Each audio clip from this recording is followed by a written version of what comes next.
In the second trailer for Venom 3, revealed a lot of characters that are going to show up in the movie. In specific, one of these characters stood out to me.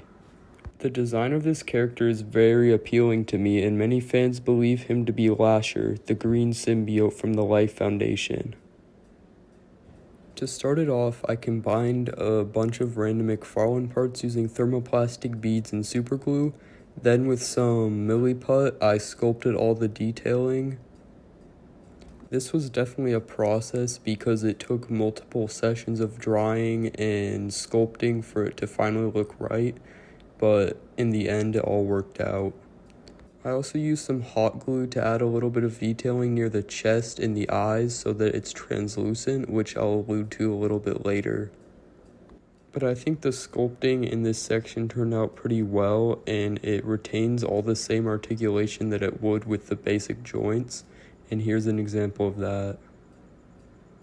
Now to hide the crotch piece, I experimented with different diaper pieces, and I figured out that this one works the best. This was the one that came with the legs. To make the hands, I made a joint out of thermoplastic beads and used wire and hot glue to make the fingers. Then I sculpted the feet using the same method as the body. First, I took a Sharpie and I colored over all the translucent parts, and then I did a black base coat on the face and painted the rest of it with a metallic green that I had.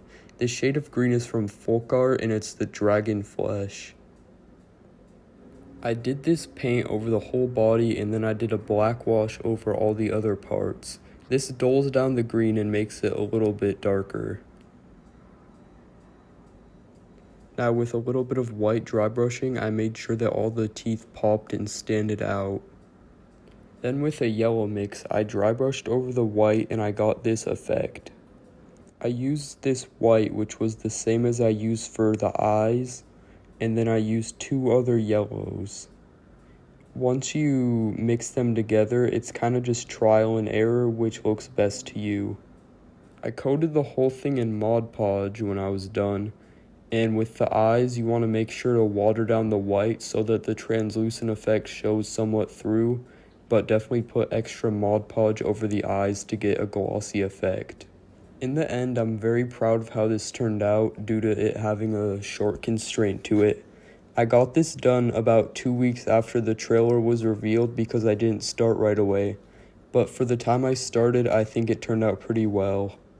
I sanded all the joints, and the green turned out to have a really nice effect to it.